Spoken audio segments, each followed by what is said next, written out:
अरे ओ बुद्धिहीन, सूरज सर पर चढ़ गया है। कब तक ऐसे ही दिन चढ़े तक सोई रहेगी? जल्दी से उठ, पहले जल्दी से पानी भर ला। नल चला गया तो पूरे दिन बड़ी दिक्कत रहेगी। सुशीला जी सुबह सुबह जोर जोर से चिल्ला रही थी। तभी बिस्तर से अपनी आंखों को मसलती हुई एक 18 साल की लड़की उठती है। एकदम मासूम भोली सी, देखने में बहुत सुंदर। नाम तो उसका शिवानी है, लेकिन पूरी बस्ती के लोग उसे बुद्धिहीन कहकर बुलाते हैं। जब भी घर से बाहर नल पर पानी लेने जाती है, बच्चे उसे बहुत चिढ़ाते हैं। महिलाएं सबसे बाद में पानी भरने देती है, लेकिन वो कभी किसी से कुछ भी नहीं बोलती है। बाबूजी तो बचपन में ही चल बसे, माँ भी जब शिवानी 9 साल की थी चल बसी। सुशीला चाची के अलावा उसका इस दुनिया में कोई और भी नहीं है। सुशीला चाची घर का सारा कामकाज उसी से करवाती है। कभी स्कूल नहीं भेजा। जब शिवानी की माँ जिंदा थी तब तक शिवानी स्कूल जाती थी, 5वीं क्लास में थी। लेकिन अपनी माँ के जाने के बाद एक दिन भी स्कूल नहीं गई। सुशीला चाची ने उसे घर का सारा कामकाज सिखाया। अब तो सुशीला चाची उसे लोगों के घरों में भी काम करने के लिए भेजने वाली है। सुशीला चाची एक 42 साल की विधवा महिला है। सुशीला की माँ की देवरानी है। बड़े शहर की एक छोटी सी बस्ती में रहती है। लोगों के घरों में झाड़ू पोछा, कपड़ा बर्तन और खाना बनाने का काम करती है। लेकिन आज से ये सारा काम शिवानी से ही करवाएगी। शिवानी बिस्तर से उठकर पानी का मटका उठाकर बाहर जाने लगी। सुन, आज से तुझे ही 2-4 घरों में झाड़ू पोछा, कपड़ा बर्तन और खाना बनाने का काम करना है। इसीलिए पानी लेकर जल्दी से आ जाइयो। सविता काकी के साथ चली जाइयो, वो तुझे बता देगी कौन कौन से घर जाना है। शिवानी हामी सर हिलाकर चली जाती है। बाहर निकलते ही बस्ती के बहुत से बच्चे उसके पीछे पीछे आते हैं। ये देखो रे बुद्धिहीन, कम अकल आ गई है। एक कम अकल, मटके को नल के नीचे उल्टा मत रख दियो। हा हा हा, सारे बच्चे हंसने लगे। शिवानी कुछ भी नहीं बोली, चुपचाप लाइन में लग गई। तभी जो औरतें शिवानी के बाद आई थी, वो शिवानी को धक्का देकर पीछे धकेल देती है और खुद आगे खड़ी हो जाती है।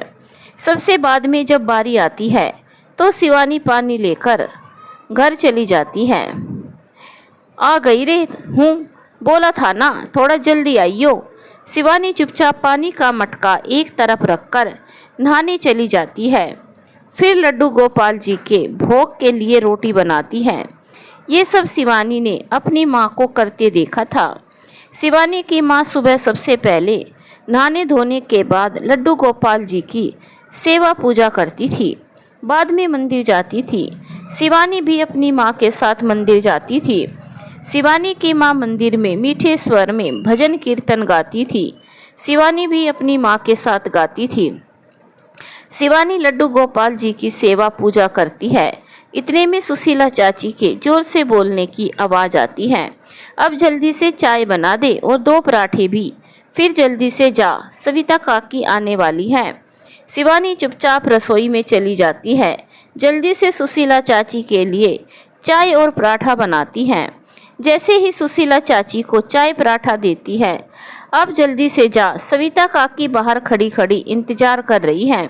शिवानी चुपचाप बिना कुछ खाए पिए ही सविता काकी के साथ चली जाती है। सविता काकी शिवानी को सबसे पहले सिमरन के घर छोड़ देती है। सविता दरवाजे की घंटी बजाती है तो सिमरन बाहर आती है। अरे सविता, क्या बात है? सुशीला 3-4 दिन से आ नहीं रही है। हाँ मेम साहब, अब सुशीला की जगह ये आएगी।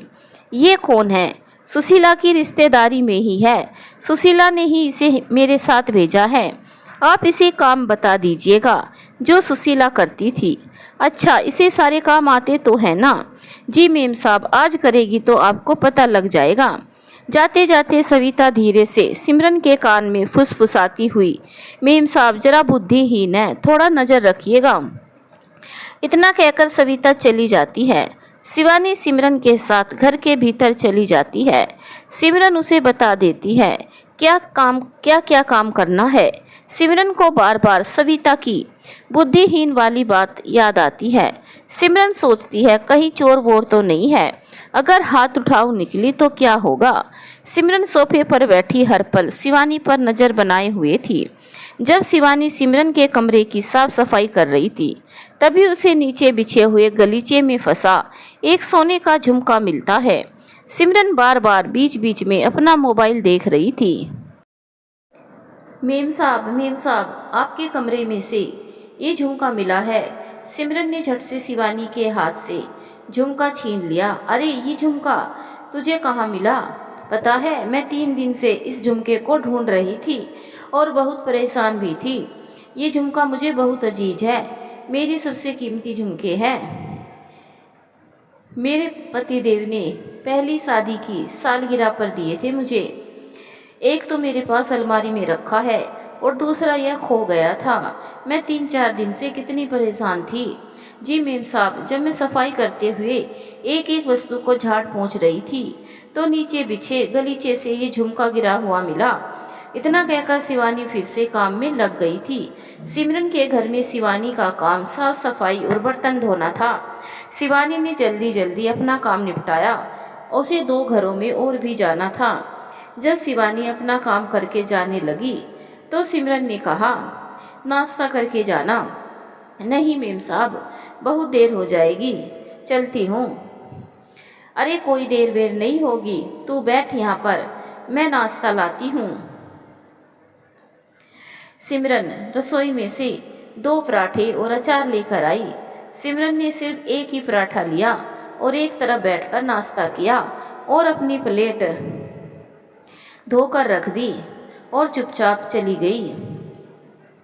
सिमरन मन ही मन सोच रही थी, सविता ने सिमरन को बुद्धिहीन क्यों कहा, जबकि सिमरन को शिवानी का स्वभाव, सादगी, शालीनता बहुत अच्छी लगी। सिमरन शिवानी के साथ बात करके बहुत अच्छा लगा। कुछ तो बात थी शिवानी में जो एक बार सोचने पर मजबूर कर देती है। एक सुशीला है, एकदम 1 नंबर की लालची महिला। जब देखो कुछ ना कुछ मांगती रहती थी, कभी भी नाश्ता किए बिना नहीं जाती थी। 4-5 पराठे तो पक्का ही खा लेती थी। सिमरन करे भी तो क्या, काम वाली बाई बड़ी मुश्किल से मिली थी। सोचा इसे छोड़ दिया तो पता नहीं जल्दी से दूसरी मिलेगी या नहीं। लेकिन आज सिमरन बहुत खुश थी। शिवानी का व्यवहार और सारा कामकाज सिमरन को बहुत ही पसंद आया। इतनी अच्छी साफ सफाई आज तक सुशीला ने कभी भी नहीं की थी। शिवानी दोनों घरों में काम करके फिर घर की तरफ जाने लगी। रास्ते में वही शिव पार्वती जी का मंदिर था, जहाँ बचपन में रोज वो अपनी माँ के साथ आती थी। मंदिर से भजन कीर्तन की आवाज़ आ रही थी। शिवानी ने भी सोचा जाते हुए भगवान जी के दर्शन करके चली जाऊं। शिवानी मंदिर में आती है। शिवानी को देखते ही मंदिर के पुजारी जी शिवानी को पहचान लेते हैं और बहुत खुश होकर, अरे शिवानी बेटी, तुम बहुत सालों बाद देखा है बेटी, कहाँ थी इतने सालों? तुम्हारे भजन सुनने को ये कान ही तरस गए थे बेटी। आओ ना, 1-2 अपनी मधुर आवाज में भजन सुना दो। शिवानी शिव पार्वती जी और छोटे से लड्डू गोपाल जी जो मंदिर में ही है के दर्शन करके नीचे बैठ जाती है और अपने मधुर स्वर में भजन गाती है। शिवानी बहुत ही सुंदर सा अपनी मीठी सुंदर सी आवाज में भजन गाती है। शिवानी के मीठे स्वर से पूरे मंदिर के लोग मंत्रमुग्ध हो गए। हूबहू वही आवाज जो उसकी माँ यशोदा की थी। दोनों माँ बेटी के कंठ में जैसे साक्षात सरस्वती जी विराजमान हो। शिवानी ने 2-3 भजन और गाए। वही मंदिर में रोज दर्शन करने आते थे शहर के सबसे अमीर व्यक्ति राधे श्याम जी और उनकी धर्मपत्नी रुक्मणी जी। शहर के सबसे अमीर व्यक्ति पूरे शहर में बड़ा रुतबा है, बहुत आदर सम्मान है, करोड़ों अरबों का खुद का व्यापार है। राधे श्याम जी के 3 बेटे हैं। दोनों बड़े बेटे गौरव और अखिलेश विवाहित हैं, संतानें भी है। छोटा बेटा गौतम अभी कुंवारा है। राधे श्याम जी अपने दोनों बड़े बेटों और बहुओं से बहुत दुखी और चिंतित हैं, क्योंकि आज तक उन दोनों ने कभी अपनी कोई जिम्मेदारी नहीं उठाई। बस राधे श्याम जी की कमाई को बड़ी ऐश से उड़ाती है और यही उन दोनों की पत्नियां करती है। राधे श्याम जी को गौतम के लिए एक गांव की सीधी सादी सुशील लड़की की तलाश थी। गौतम बहुत ही सुंदर, सुशील, सीधा साधा, विनम्र लड़का है, बहुत पढ़ा लिखा भी, अपने बाबूजी के कारोबार में पूरा हाथ बटाता है। गौतम भी अपनी माँ और बाबूजी के साथ मंदिर आया हुआ था। शिवानी भजन गाकर मंदिर से चली जाती है। राधे श्याम जी और रुक्मणी जी शिवानी पर मोहित हो गए थे। शिवानी के जाने के बाद राधे श्याम जी पुजारी के पास आती है। पुजारी जी और राधे श्याम जी में बहुत अच्छी दोस्ती है। राधे श्याम जी के यहाँ जो भी शुभ कार्य होता है सब पुजारी कृष्णकांत जी करते हैं। कृष्णकांत ये लड़की कौन थी? मंदिर तो हम रोज आते हैं, लेकिन आज से पहले तो इस बच्ची को कभी यहाँ मंदिर में नहीं देखा। यही पास की बस्ती की लड़की है राधे श्याम, अपनी चाची के साथ रहती है। बड़ी ही अभागिन बच्ची है। बचपन में ही माँ बाप दोनों गुजर गए थे। चाची ने कभी भी हृदय से ना लगा कर रखा। जब देखो गैरों की तरह व्यवहार करती है। जब छोटी थी तो हमेशा अपनी माँ के साथ मंदिर आती थी। अपनी माँ के साथ मीठे स्वर में भजन कीर्तन गाती थी, लेकिन यशोदा बहन के जाने के बाद कभी नहीं देखा। आज बरसों बाद देखकर मुझे भी बड़ी खुशी हुई। एक बात मुझे कभी समझ ही नहीं आई कि पूरी बस्ती में सब इसे बुद्धिहीन कहकर क्यों बुलाते हैं। शायद इसीलिए कि ये औरों की तरह चालाक स्वार्थी नहीं है, एकदम सीधी सादी शांत स्वभाव की है। आजकल जो लोग बहुत अच्छे और सीधे सादे होते हैं उन्हें सब कम अकल या मंद बुद्धि कहकर बुलाते हैं। इसकी इस मासूमियत और भोलेपन की वजह से ही सब इसे बुद्धिहीन कहकर बुलाते हैं। पुजारी जी की बातें सुनकर राधे श्याम जी और रुक्मणी जी पूरी तरह से शिवानी में ही खो गए। पुजारी जी, हमारे गौतम की बात चलाइए ना इस लड़की के साथ। आज तक गौतम के लिए जैसी लड़की का सपना देखा था, इसे देखकर लगा कि मेरे गौतम के लिए यही लड़की सही है। आपका तो काम है कृष्णकांत जी रिश्ते करवाना। पहले आप सुशीला जी से बात कर लीजिए, फिर आगे की बात चलाते हैं। ठीक है राधे श्याम, मैं शिवानी की चाची से बात करूंगा। जल्दी ना मानेगी वो, एक नंबर की लालची महिला है और अब तो सारा काम काज शिवानी करने लगी है। बस बैठे बैठी पूरे दिन खटिया तोड़ती है, पता नहीं क्या कहेगी। मैं कल ही शिवानी के घर जाकर सुशीला जी से बात करूंगा। मेरी नज़र में भी हमारे गौतम के लिए इससे अच्छी लड़की नहीं मिलेगी। जिस घर में जाएगी ये बच्ची उसे स्वर्ग बना देगी। राधे श्याम जी, रुक्मणी जी और गौतम तो चले जाती है। पुजारी जी शिव पार्वती जी की प्रतिमा की तरफ देखते हुए मन ही मन कहते हैं, वाह भोले बाबा, तेरी लीला अपरंपार है। जिस बच्ची को पूरी बस्ती के लोग कम अकल बुद्धिहीन कहकर बुलाते हैं, पता नहीं तूने उसकी किस्मत में क्या लिखा है। पंडित कृष्णकांत जी मन ही मन शिवानी के लिए बहुत खुश थे, लेकिन थोड़े चिंतित भी कि पता नहीं सुशीला बहन क्या मांग करेगी। शिवानी जब घर आती है तो बस्ती के कुछ शरारती बच्चों ने एक कुत्ते के पिल्ले को पकड़ रखा था। शिवानी कभी भी कुछ नहीं बोलती थी किसी को भी, बस जितना जरूरी होता उतना ही बोलती थी। ना किसी से कुछ कहना, ना कभी किसी की बराबरी करने की कोशिश की। एकदम सीधी सादी जब देखो सिंपल सा सूट और सलवार पहने रखती, कभी 2 लंबी चोटी तो कभी एक चोटी, एकदम सिंपल। उसके इस सादगी, भोलेपन, सीधेपन के कारण ही सब उसे बुद्धिहीन कहकर बुलाते थे।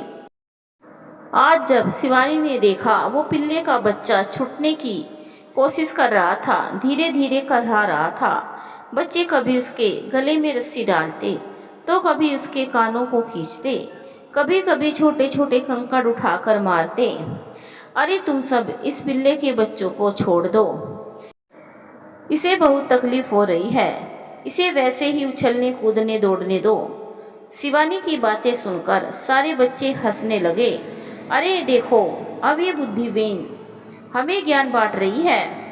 जा अपना काम कर, अगर तेरी चाची को शिकायत कर दी ना तो तेरी हालत भी इस पिल्ले जैसी हो जाएगी। शिवानी ने 2-3 बार कहा, लेकिन बच्चों ने नहीं माना। तो बच्चों को डराने के लिए छोटे छोटे कंकड़ उठा लिए। अब सारे बच्चे डर के मारे भाग गए। शिवानी ने उस पिल्ले की रस्सी खोलकर उसे भगा दिया। घर में आते ही सुशीला चाची बरस पड़ी। आ गई रे तू, बहुत देर लगा दी।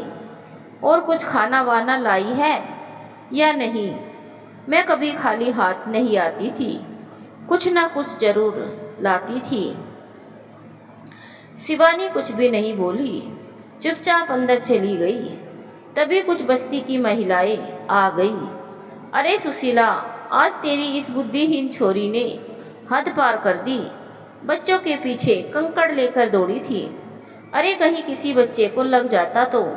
देखो सुशीला, अब ये छोरी बड़ी हो गई है, अगर आज के बाद बस्ती के बच्चों को परेशान किया तो हमसे बुरा कोई ना होवेगा।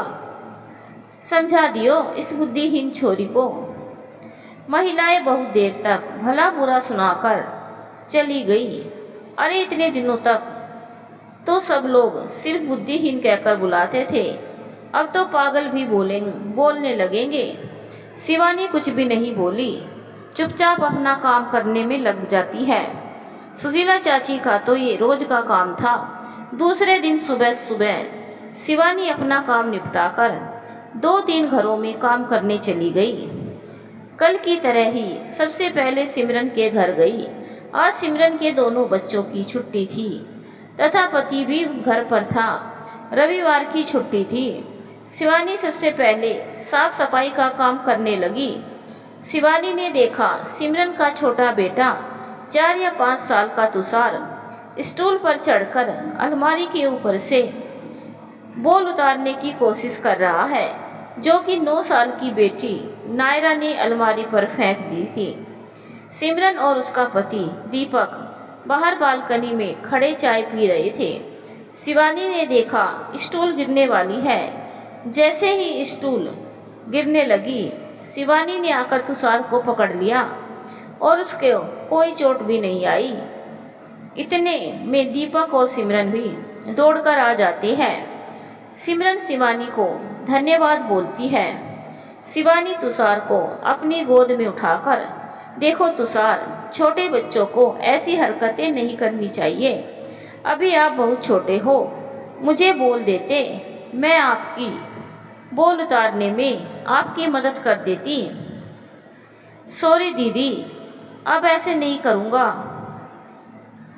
और आप नायरा, आपको भी ऐसे बोल अलमारी पर नहीं फेंकनी चाहिए, ये अच्छी बात नहीं है। अभी आपके छोटे भैया गिर जाते तो उन्हें चोट लग जाती ना, तब क्या आपको अच्छा लगता? सॉरी दीदी, सॉरी तुषार, अब ऐसा कभी नहीं करूँगी। ये हुई ना अच्छे बच्चों वाली बात। शिवानी फिर अपने काम में लग गई थी। आज सिमरन को बहुत अच्छा लगा शिवानी की बातें सुनकर। शिवानी ने दोनों बच्चों को कितने प्यार से समझाया, वरना सिमरन तो दोनों को एक एक चपत लगाती। शिवानी अपना काम करके जाने लगी तो सिमरन ने नाश्ते के लिए पूछा, लेकिन आज शिवानी ने मना कर दिया था। उसे जल्दी से 2 घरों में और काम करके मंदिर में भजन कीर्तन गाना था। बचपन से शिवानी को इस तरह से गाना बहुत पसंद था। इतने सालों बाद फिर से उसे बहुत खुशी हो रही थी। अब वो रोज मंदिर होकर ही घर जाएगी। शिवानी आज फिर घर जाते वक्त मंदिर में रुकती है और बहुत सुंदर भजन गाती है।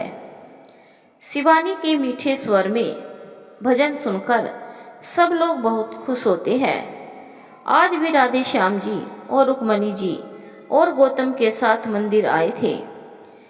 जब शिवानी उठकर जाने लगी तो राधे श्याम जी ने शिवानी को आवाज देते हुए कहा, सुनो बेटा। शिवानी पीछे मुड़कर देखती है तो राधे श्याम जी, रुक्मणी जी और गौतम तीनों खड़े थे। जी, मैं राधे श्याम, यह मेरी पत्नी रुक्मणी और यह मेरा बेटा गौतम है। 2 दिन से तुम्हारे भजन सुने, बहुत अच्छा लगा बेटी। सच में तुम्हारे कंठ में जैसे साक्षात सरस्वती विराजमान हो। अगर तुम्हें बुरा ना लगे तो कल मेरे बेटे गौतम का जन्मदिन है और मैं सोच रहा था अगर कल हमारे घर आकर अपने मधुर स्वर में कुछ सुना पाओ तो ये हमारा अभाग्य होगा। अगर तुम्हें सही लगे तो, अगर तुम हाँ करो तो कल शाम को ड्राइवर तुम्हें लेने आ जाएगा। पुजारी जी भी आएंगे, तुम और पुजारी जी दोनों साथ ही आ जाना। अरे अंकल जी, इसमें सही न लगने वाली कौन सी बात है? मैं चाची से बात करूंगी, अगर उन्होंने हाँ कर दिया तो जरूर आऊंगी। राधे श्याम जी शिवानी के सर पर प्रेम से अपना हाथ फेरते हुए, जीती रहो बेटी। शिवानी वहाँ से चली जाती है। राधे श्याम जी पुजारी जी से फिर कहते हैं शिवानी की चाची से बात करने के लिए, क्योंकि राधे श्याम जी पुजारी जी का बहुत सम्मान करते हैं। दोनों में बहुत अच्छी मित्रता भी है। और इस बार राधे श्याम जी ने अपने छोटे बेटे गौतम के लिए लड़की देखने की जिम्मेदारी पुजारी जी पर सौंप दी है। जब से राधे श्याम जी और रुक्मणी जी ने शिवानी को देखा है, एक बार भी शिवानी उनके चित्त से नहीं उतरी है। राधे श्याम जी को डर है कि शिवानी की लालची चाची उसका रिश्ता कहीं और तय ना कर दे। पुजारी जी भी राधे श्याम जी को विश्वास दिलाते हैं कि 1-2 दिन के अंदर ही सुशीला बहन से बात करने के लिए जाएंगे। आज ही जाने वाला था, लेकिन कोई ज़रूरी काम आ गया जिसकी वजह से जा नहीं पाया। राधे श्याम जी खुश होकर चले जाते हैं। शिवानी घर आती है तो कुछ गुनगुनाती हुई आती है। अरे आज तो बड़ी चहक रही है, क्या बात है? कुछ लेकर आई है या ऐसे ही उड़ रही है? सुशीला चाची ने कुछ तीखे तेवर करके कहा। नहीं चाची, कुछ लेकर नहीं आई हूँ, लेकिन एक बहुत ही खुशी की बात है। आप सुनेगी तो आप भी बहुत खुश होंगी। अच्छा, ऐसी भी क्या बात है? मैं भी तो सुनूं जरा। आप जानती है चाची, 2 दिन से मैं आते वक्त मंदिर होकर आती हूँ और 1-2 भजन भी गाकर सुना देती हूँ और मेरा भजन सबको बहुत पसंद आता है। आज तो किसी को इतना अच्छा लगा कि कल अपने बेटे के जन्मदिन पर गाने के लिए बुलाया है। अतिथि के रूप में बहुत भले आदमी लग रहे थे चाची। एक बार तो सुशीला चाची गुस्से से लाल पीली हो गई थी। तभी मैं सोचूं इतनी देर कहाँ लगाती है। ये महारानी तो अपने भजन कीर्तन गाकर लोगों को रिझाती फिरती है। ना ना चाची, मैं लोगों को रिझाने के लिए नहीं गाती, बल्कि भगवान जी के लिए गाती हूँ। और जब भी मैं भगवान जी के सामने गाने बैठती हूँ तो पता ही नहीं चलता कितनी देर हो गई है। आज कौन व्यक्ति था ये तो पता नहीं चाची। हाँ, कोई राधे श्याम जी है, यही नाम बताया था उन्होंने अपना, और यह भी कहा उनकी गाड़ी लेने आ जाएगी। राधे श्याम जी का नाम सुनकर सुशीला तो एकदम हक्की बक्की रह गई। शहर के सबसे अमीर व्यक्ति, जिनकी पूरे शहर में इतनी मान प्रतिष्ठा है, जिनके यहाँ 50 नौकर चाकर, ना जाने कितनी गाड़ियाँ, उन राधे श्याम जी ने शिवानी को बुलाया है। सुशीला मन ही मन सोच रही थी कि बहुत माल मिलेगा, बहुत सारे तोहफे देंगे राधे श्याम जी। आप जो कहेगी वो ही करूँगी चाची।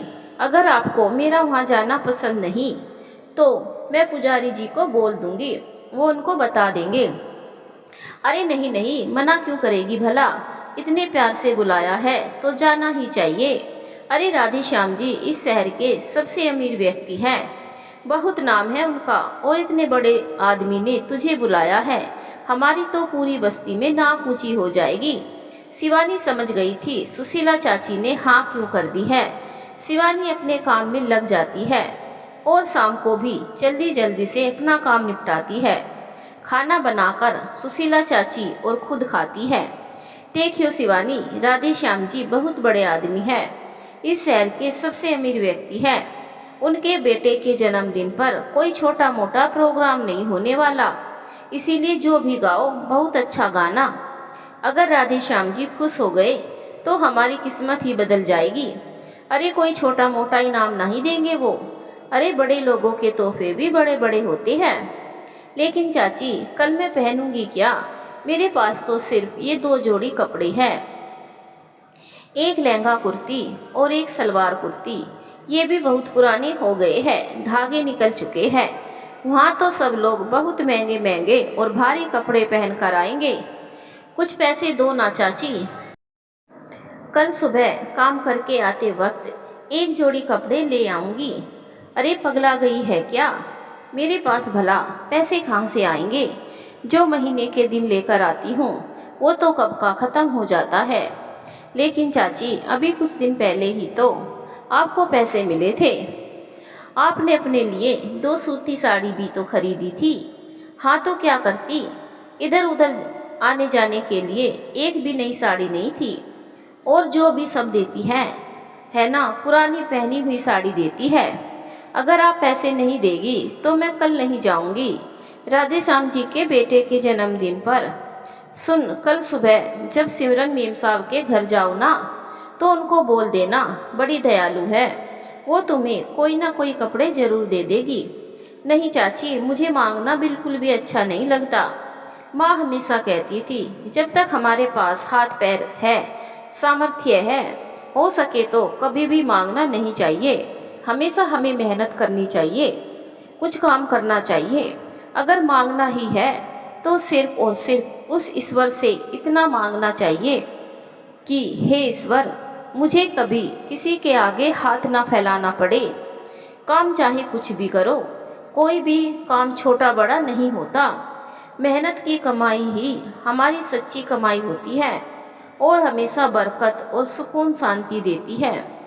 और अब तो मैं भी काम पर जाती हूँ ना चाची, जो पैसा मिलेगा वो आपके पास ही तो आएगा।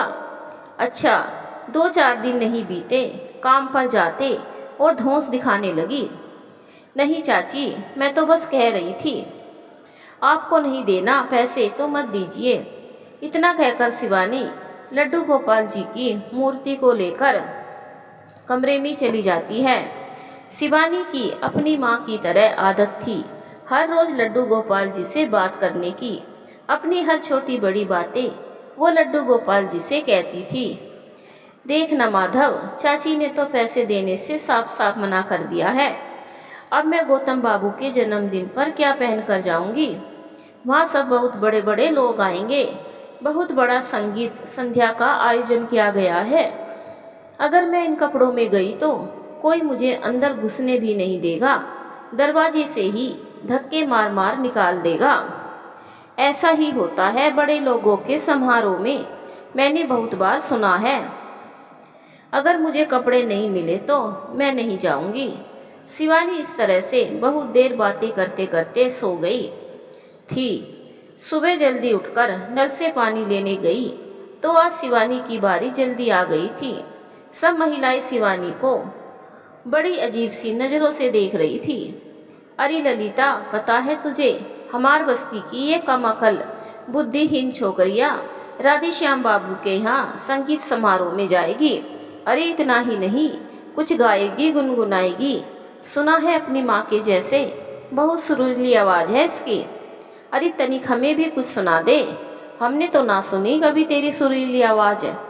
और कपड़े लत्ते कुछ चाहिए तो बोल देना, हमार छमिया के कपड़े पड़े हैं, बस थोड़ा सा रंग फीका पड़ गया है और वैसे के वैसे पड़े हैं। बस्ती की दुलारी काकी ने मजाक करते हुए कहा। इतना सुनकर सारी औरतें जोर जोर से हंसने लगी। नाही काकी, हमें किसी के पुराने कपड़े नहीं चाहिए। हमारे लिए तो हमारा काना एकदम नए कपड़ों का बंदोबस्त अपने आप कर देगा। आपको तनिक चिंता करने की कोई जरूरत नहीं है। इतना कहकर शिवानी ने अपना मटका उठाया और घर आने लगी। अरे इसके नखरे तो देखो जरा, राधे श्याम बाबू ने क्या बुला लिया। इसके पैर तो जमीन पर ही नहीं टिक रहे हैं। सब औरतें फिर से हंसने लगी। शिवानी ने किसी की परवाह नहीं की। घर आकर रोजाना की तरह ही अपने सारे काम करके अपने काम पर चली गई। शिवानी सिमरन के घर पर काम करने जाती है। सबसे पहले, अरे शिवानी तुम आ गई, मैं तुम्हारी ही राह देख रही थी। अच्छा, कोई ज़रूरी काम था मेम साहब? अरे हाँ, दरअसल आज मेरी दूर के रिश्ते की बहन के बेटे का जन्मदिन है। मुझे कुछ खरीदारी करनी थी, तो मैंने सोचा तुम भी आज अपना थोड़ा जल्दी निपटा कर चली जाओ काम। अच्छा मेम साहब, तुम नहीं जानती शिवानी, मेरी बहन रुक्मणी कौन है? इस शहर के सबसे अमीर व्यक्ति राधे श्याम जी की पत्नी है। आज उनके सबसे छोटे बेटे गौतम का जन्मदिन है। राधे श्याम जी इतने सरल सीधे इंसान है कि इतने बड़े होकर भी कोई बहुत ज़्यादा तामझाम ना करके गौतम के जन्मदिन पर बहुत ही शानदार संगीत समारोह का आयोजन किया है, जहां बहुत सारे कलाकारों को बुलाया गया है जो अपने मधुर संगीत स्वरों से इस आयोजन में चार चांद लगाएंगे। मैंने सोचा मैं भी कोई अच्छा सा गिफ्ट गौतम और दीदी के लिए ले आती हूँ। शिवानी सिमरन की हाँ में हाँ मिला रही थी और जल्दी जल्दी अपना काम कर रही थी। शिवानी ने सिमरन को कुछ भी नहीं बताया कि आज वो भी गौतम बाबू के जन्मदिन पर जा रही है। शिवानी सिमरन के यहाँ काम करके फिर और 2 घरों में काम करके फिर मंदिर आती है। पूरे रास्ते शिवानी यही सोचती जाती है कि उसके पास नए कपड़े नहीं है पहनने के लिए। शिवानी हमेशा की तरह ही मंदिर में भजन गाती है। शिवानी के भजन सुनकर सब बहुत खुश होते हैं। शिवानी शिव पार्वती जी और लड्डू गोपाल जी को प्रणाम करके जब जाने लगती है तो पुजारी जी पीछे से आवाज देते हैं, शिवानी बेटी। शिवानी पुजारी के पास आकर, जी पुजारी जी, अरे बेटी शाम को चल रही हो ना राधे श्याम जी के यहाँ? सुशीला बहन ने हाँ तो कर दी है ना? जी पुजारी जी, चाची ने हाँ कर दी। ये तो बहुत अच्छी बात है बेटी। शाम को राधे श्याम गाड़ी भेज रहा है, हम दोनों साथ ही चलेंगे। हाँ एक बात और बेटी, तुम यहीं रुको, तुम्हें कुछ देना है। इतना कहकर पुजारी जी अंदर से एक थैली लेकर आते हैं और शिवानी को देते हुए कहते हैं, ये लो बेटी तुम्हारे लिए। ये क्या है पुजारी जी? तुम खुद निकाल कर देख लो क्या है। शिवानी निकाल कर देखती है, बहुत सुंदर गोल्डन और गुलाबी रंग का घाघरा कुर्ती और गुलाबी रंग तारों से जड़ी चुनरी। ये क्या है पुजारी जी? दरअसल बात यह है बेटी, हमारे यहाँ मंदिर में हर एकादशी को बहुत सारे भक्तजन राधा कृष्ण जी के चरणों में पोशाक भेंट करते हैं, जिसमें राधा रानी की साड़ी या चुन्नी सेट और बांके बिहारी जी की धोती कुर्ता पीताम्बर होते हैं। और मैं हर महीने राधा रानी जी के एक पोशाक एक कुंवारी कन्या को देता हूँ। अब की बार कल से बार बार मन में यही बात आ रही थी कि ये पोशाक शिवानी बेटी को दे दूँ, इसीलिए आज शाम को यही कपड़े पहनकर चलना बेटी। देखना पूरे आयोजन में 4 चांद लग जाएगा। हमारी शिवानी बेटी तो वैसे भी बहुत सुंदर है और ये कपड़े पहनकर एकदम राजकुमारी लगोगी। पुजारी की बातें सुनकर शिवानी एकदम गदगद हो गई। शिवानी की आंखों में आंसू बहने लगे। वो पुजारी जी के सीने से लग गई। आप नहीं जानते पुजारी जी, मैं कल से बार बार यही सोच रही थी कि मेरे पास अच्छे कपड़े नहीं हैं। मैं कैसे जाऊंगी गौतम बाबू के जन्मदिन पर? मुझे विश्वास ही नहीं हो रहा है कि मुझे इतने सुंदर कपड़े मिले हैं। इतने सुंदर कपड़े तो मैं चाची बहुत सारे पैसे देती तो भी ना खरीद पाती। मैं आपका धन्यवाद कैसे करूं? मेरे पास तो शब्द ही नहीं है। अरे नहीं शिवानी बेटी, अगर धन्यवाद करना है तो उस युगल छवि का करो जो बिन कहे ही सबके मन की जान लेते हैं। इतना कहकर पुजारी चले जाते हैं। शिवानी छल छलाई नैनों से युगल छवि की ओर देखते हुए कहती है, वारे नटखट, तुम तो सच में बड़े अंतर्यामी हो, बिना कहे ही सबके मन की जान लेते हो। मैंने तो कल शाम कहा था मेरे पास कपड़े नहीं है, और तुमने तो उससे पहले कल सुबह ही इंतजाम कर दिया रे। माँ सच कहती थी, अगर जीवन में कभी मांगना पड़े तो इस संसार से कुछ मत मांगना, इस कन्हैया से मांगना और शिव पार्वती से मांगना। ये बिना कहे ही सबके मन की जान लेते हैं। तभी मैं सोचूं, आज सुबह बड़ा मंद मंद मुस्कुराए है, इतनी बड़ी बात छुपा रखी थी मुझसे।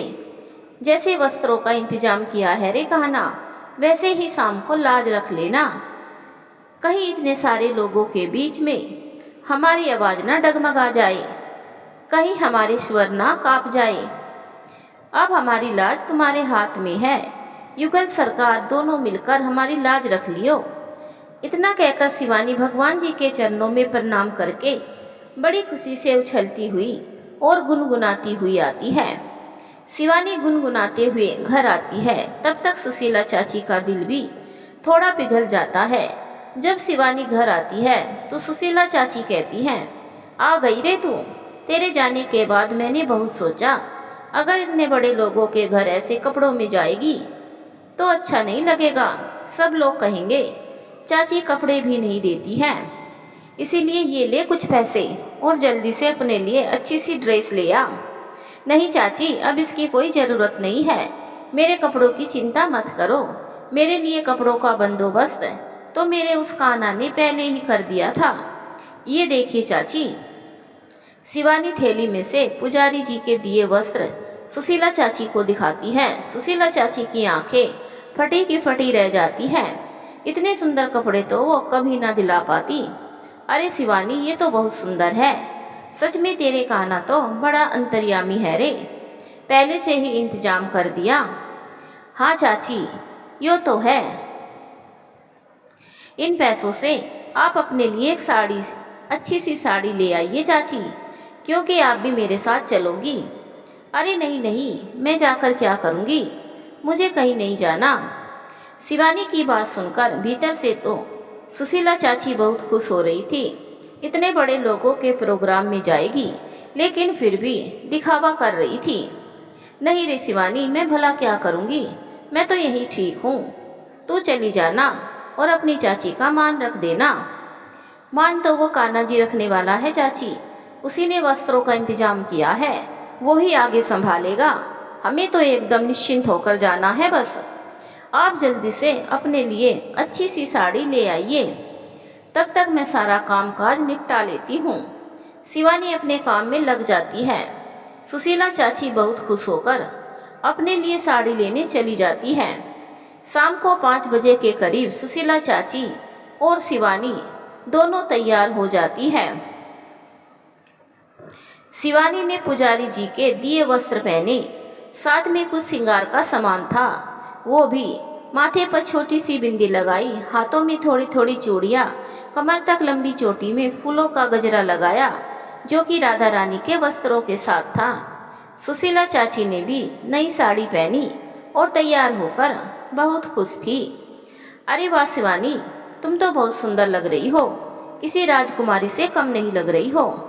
सच में अब लग रही हो राधे श्याम जी के घर जाने जैसी।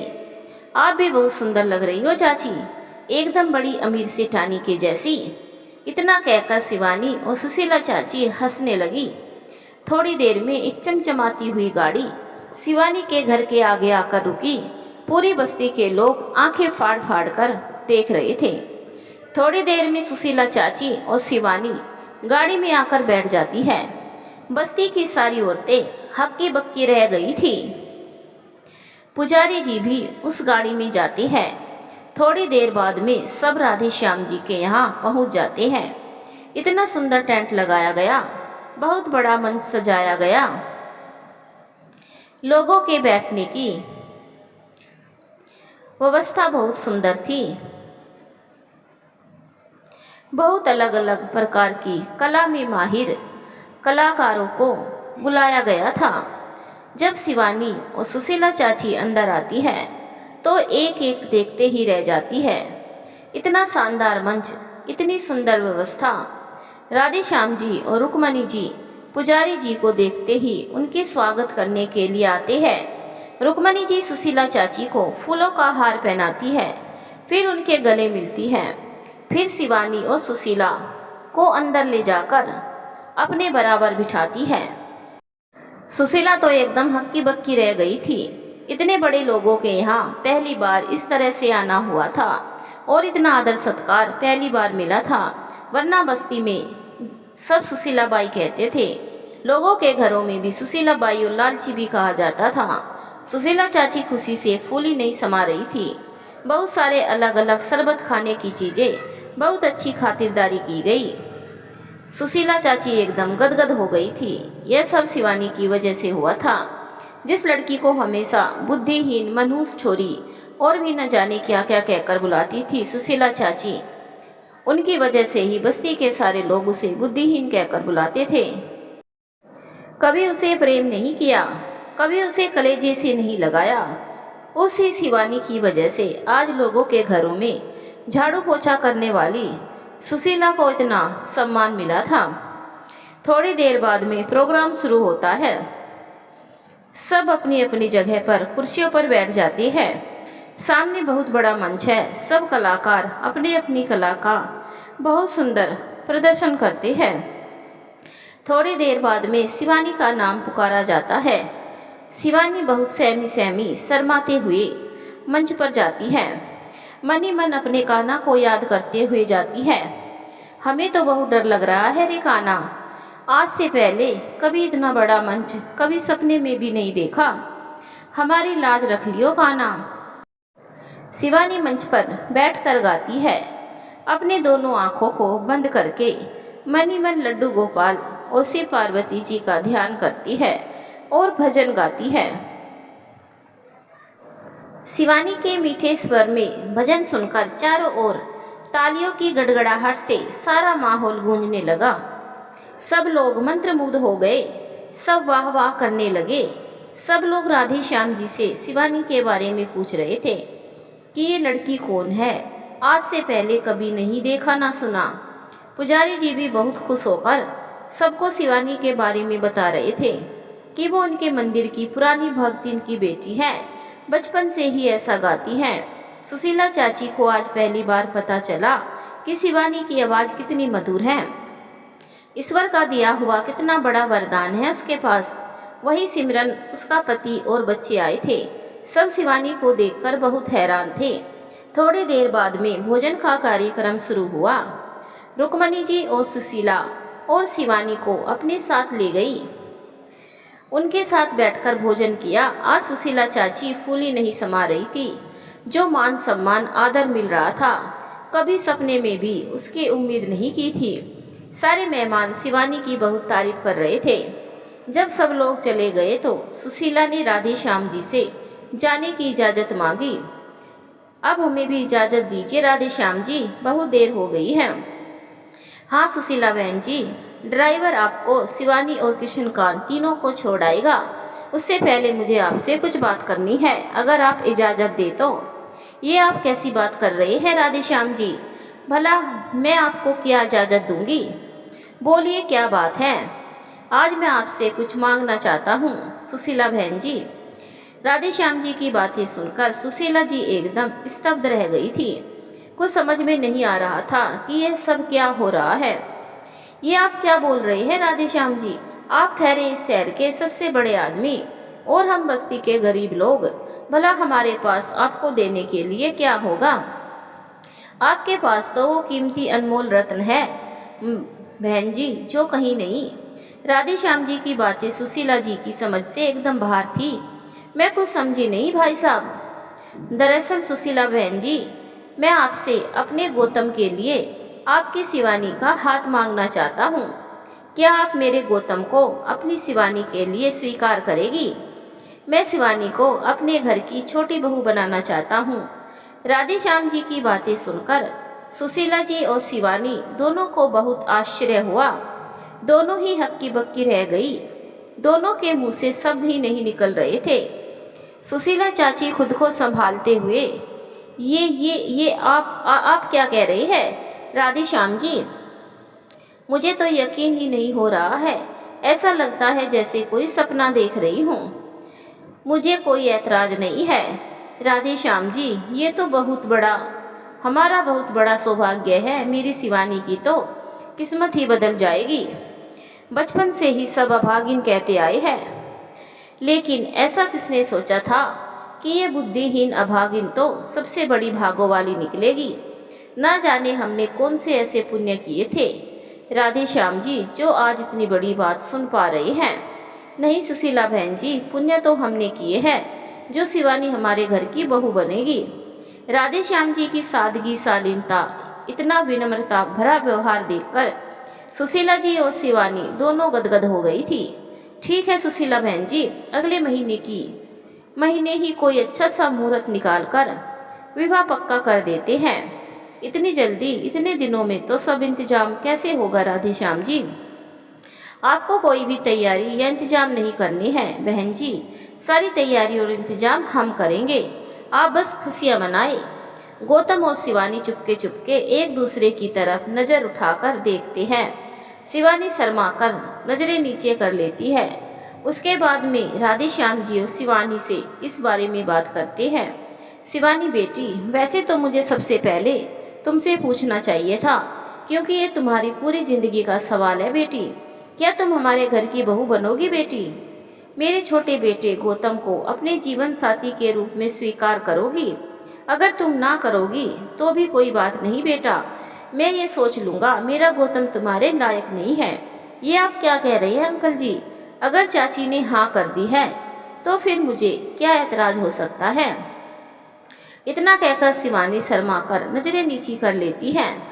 राधे श्याम जी और रुक्मणी और गौतम तीनों सुशीला जी और शिवानी और कृष्णकांत जी तीनों को गाड़ी तक छोड़ने आए।